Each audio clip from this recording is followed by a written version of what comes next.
Another one of the hallmarks of these books, very definitely, is the sense of the past bleeding into the present. Almost, in fact, I can't think of one of your books that doesn't have at least two time periods. Can you talk a little bit about that?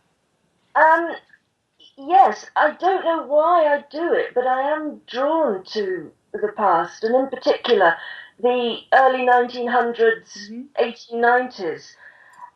I think that's because I feel it's an era that's still just about touchable from here. I can remember my grandmother and great aunts would talk about the Great War, World War I, Yes. and Queen Victoria's Diamond Jubilee and that kind of thing.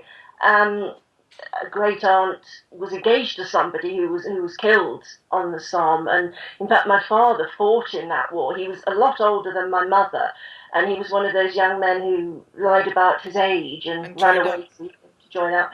So I suppose it has quite a meaning for me, but I think it's because there are photographs from that era, but there are also voices, the scratchy recordings. Yes. We can hear what people sounded like. If you go back much earlier, perhaps say before the middle 1800s, we can certainly see portraits of people, not photographs, which are much more homely, but we don't know what they sounded like. Language changes, pronunciation changes, meanings of words change. But we will never know what they sounded like, what voices sounded like. But with the early 1900s, we do.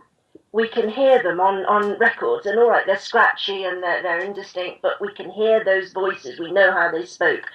And it's like reaching out a hand and clasping somebody from the past for me. It's just like stepping into that world and meeting them. And it gets me every time.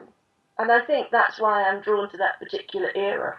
My father was actually a performer on the music halls. I think you would say vaudeville in Yep. America, but yeah, music halls for us. In the 1920s, 1930s, and he wrote a lot of his old songs. And I'd always wanted to set a book in the music halls, and for years I couldn't see how it could be done.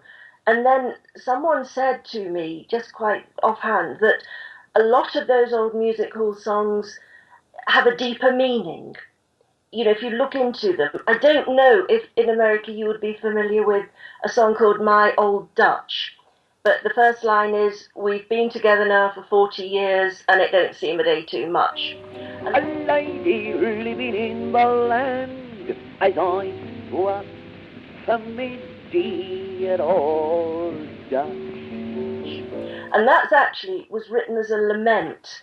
It's the husband's farewell to his wife as they go up the hill to the To the workhouse. workhouse, you told me that. Did I? Yes. Oh, God, that is so chilling. Yeah. So from there, saw that a crime could be committed and the truth about it hidden inside what appeared to be just a light entertainment song. And so that's how Ghost Song came about.